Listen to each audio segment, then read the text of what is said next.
What's up, Nintendo gamers? The Kid here, and it's time, finally, for The Legend of Zelda Skyward Sword review.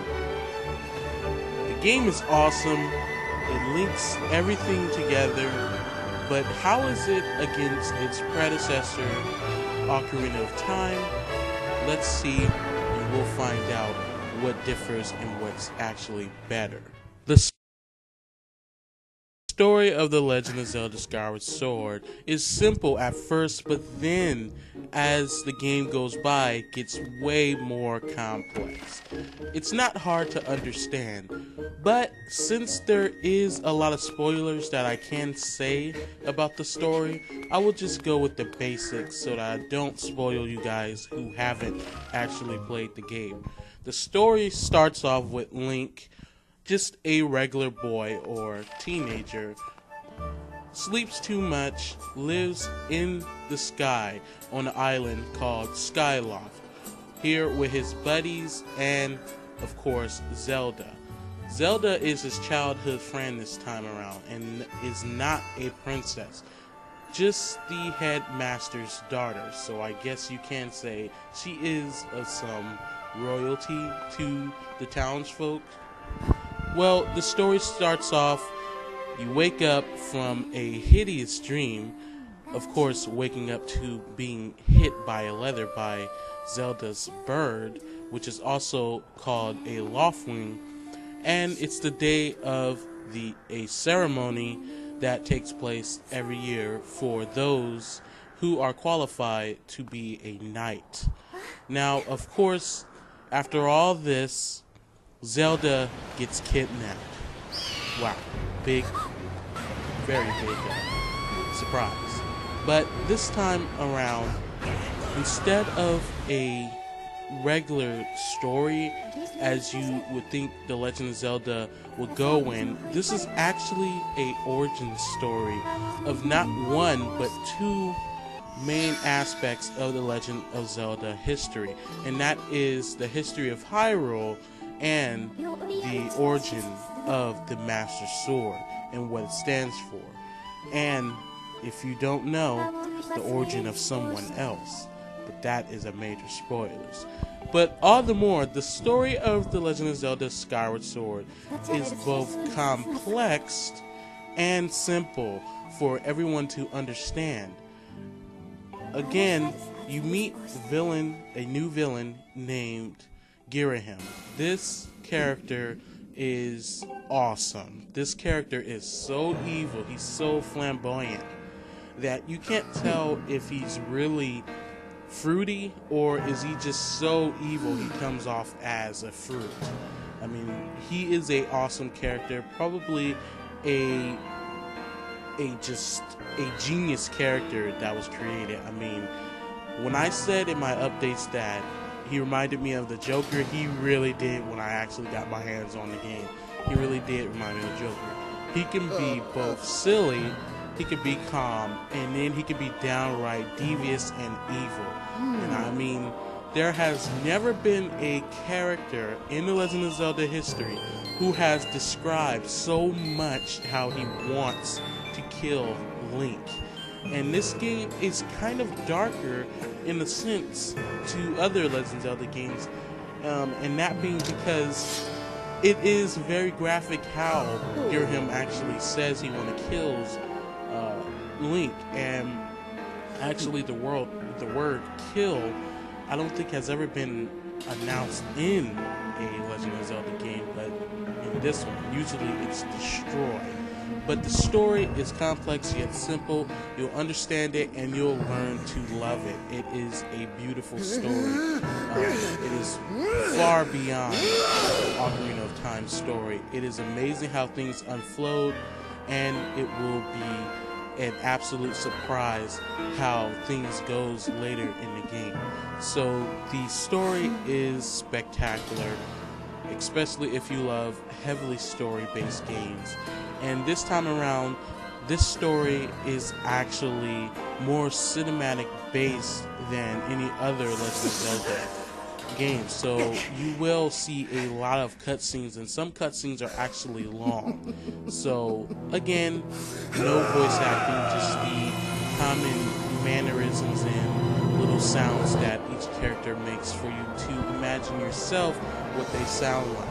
And yes, you have to read lines of dialogue, which are also cleverly written and both funny and informative. So this game will both get you into the series if you're just now getting into it, and for long-time fans, it will intrigue you and it will pick up the puzzle pieces of the timeline and set them into place. Definitely worth checking out just for the story. Gameplay in The Legend of Zelda Skyward Sword is surprisingly swift and responsive. You control this time your sword with the Wii Remote. Of course, you have to have Wii Remote Plus in order to play this game, but it works very well, almost as if you're actually playing with your arm instead of just a controller. It's kind of like that, you know, it's the whole timing of it that makes it what it is. It makes it so responsive. Yes, there is a little bit of lag with it, but it is so unnoticeable that, of course, you won't notice it. So it differs a lot from the past Legend of Zelda games, especially Twilight Princess for the Wii, which you were able to swing your sword with the Wii Remote. But this is far more complex than that and far more responsive. You can do a number of slashes, directional, horizontal, stabs, up, down. You can do all that, and it's so responsive that you almost forget that you even have a controller in your hand. So it is very revolutionary than any other Legend of Zelda ever. And the best thing about games with swords is when you feel like you're actually controlling your sword, which this game gets great. You really do feel like you are actually controlling the sword. You do wield the sword in your hand, and you are a master swordsman. Also, this game is heavy on motion controls, so if you're not a big fan of motion controls, you will still like this game since they're not so complex and they are very responsive. Usually games with motion controls are very unresponsive. You end up messing yourself up, get yourself killed. But in this game, they are so responsive, you will rarely encounter those moments. Of course, there are hiccups in the motion controls where you may have to recenter your Wii Remote, which you can do just by pausing and then recentering just real quick. But those are rare where you have to actually do that. I know in my experience only had to do that maybe 3 times the whole game through, which lasted me about 50 something hours, so that is good. But it is so responsive, and other weapons of Link Arsenal will use motion controls very well, very accurate, and it becomes fun. It becomes more fun than any other Legend of Zelda. You begin to love how the game feels and how it plays, that you do not want to go back. I know I do not want to go back to regular controls anymore. I want to be able to control my sword in the next Legend of Zelda game, which a lot of people may feel once they complete and, love this game. Also, with that, dungeons are cleverly designed, having a nostalgia feeling, and the puzzles are both very complex and devious at some times. You'll find yourself stuck at one area trying to solve one puzzle for maybe more than 30 minutes, maybe for an hour. I know I was stuck at a simple puzzle, and it took me about an hour and a half to actually complete the puzzle, which it was agonizing, but once you complete it, you feel like you made a huge accomplishment. Dungeons are also well designed in puzzles and how you maneuver inside of them. In one dungeon, you actually roll on a ball, kind of like Super Mario Galaxy, how you rolled on that little ball. You have to balance yourself and actually maneuver through the actual dungeon, which is filled with lava. And I know you guys know what I'm talking about. That is in the Elden province. And you also have to blow up other sections of the dungeon in order to access it, and it is a really cool design. Each and every dungeon has its own way for you to really maneuver in it, and its own clever ways to actually get inside of it and complete the task. There is one dungeon where there are time puzzles, time cubes or crystals which you have to hit, some simultaneously, some where you actually have to carry in order for things to work right. So it's very cleverly designed, and I give kudos to Nintendo for their excellent dungeon design in this game. They are both fun but frustrating, and that's the thing about The Legend of Zelda dungeons. They're supposed to be fun but also confusing and frustrating, not to the point where it makes you want to slam the controller down and tell everybody that this game is unfair, you shouldn't buy it, but to the point where it actually gives you a challenge, in that the game says to you, well, you're not going to beat me just because you think you know how to play games. No, you're going to actually have to think to get through this level.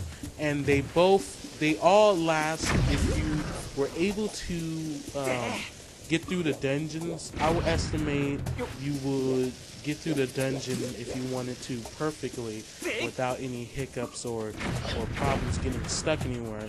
I would estimate you probably will get through a dungeon in about 2 hours each max. But especially on your first playthrough, that will probably extend to maybe 5 hours or 3 hours for you to get through one dungeon. You know, with all the hiccups and messing up. So it is a good game. Also, with the overworld is pretty small, which it does affect the game once you initially beat it. It makes it feel more claustrophobic, and it is not as big as Twilight Princess's overworld, which kind of saddens you because there are only a number of islands in the sky that you can actually land on and that actually have a purpose. Of course, you can do fetch quests for everyone after the game if you do not want to do them while you're in the story. After you beat the game, you can do fetch quests, but that's only about 10 or 12 fetch quests, and after that, that's pretty much it. There are other collectibles like goddess cubes, which you summon from the ground into the air where they land on an island, and you'll be able to access them. And there are other collectibles like gratitude crystals, which you'll be able to collect and will have a special purpose later in the game. But after all that's complete, really nothing much to see there. There's nothing, really to do. That's where the new mode comes in, which I'm going to talk about later. But it is a great game for the gameplay. It is very fun. You actually have to think. The dungeons are created amazingly complex and simply, and they are very, very frustrating at times, but also very enjoyable. So you guys will love this game, especially if you are a longtime Legend of Zelda fan like me. So the gameplay gets a huge plus in this game. I mean, it is an amazing game. It is a phenomenal game. You should definitely try it out. If you own a Wii, it's a must-buy game, period. Visuals in The Legend of Zelda Skyward Sword is both colorful and creative. Designs of each character varies from big to small, and some actually weird looking, especially enemy designs, which you will encounter new enemies and some old with redesigns. Environments are both beautiful from both overworld and the other underworld, which I'm calling the surface, they both look beautiful and spectacular, especially the art style of the game, which is more like a water painting. If you look, say, in the background of a huge area, you will see that it kind of looks like a water painting design, and it's both very smooth and it runs at a nice frame rate, which I believe is a 30 frame rate per 30 frame rates per second. Sorry, I got a little tongue tied there, but it looks great. Enemy design is great, and enemies, animations are all great, having them actually block against your sword and have different positions for their defense and attacks, and it all looks great. The sound sounds great. Everything about this game is visually spectacular for a Wii game, and we know the Wii has only so much graphical power than any of its other competitors on the market. So the game is great. You will fall in love with characters and their design, and also Link's design is more based on Twilight Princess's design. It is kind of a cross of Ocarina of Time Link, Adult Link, and Twilight Princess Link. It's like a hybrid of that. So it's a very beautiful game. You will sometimes be looking in awe about how the game looks, and you will see little details that just intrigue you, that you're like, wow, I didn't see that at first. That's really beautiful how that looks. I mean, it is a beautiful game, hands down. One of the best looking Wii games on the Wii, period. That is it. Best looking Wii game on the Wii, period. Rivals Super Mario Galaxy, which looked like a HD game.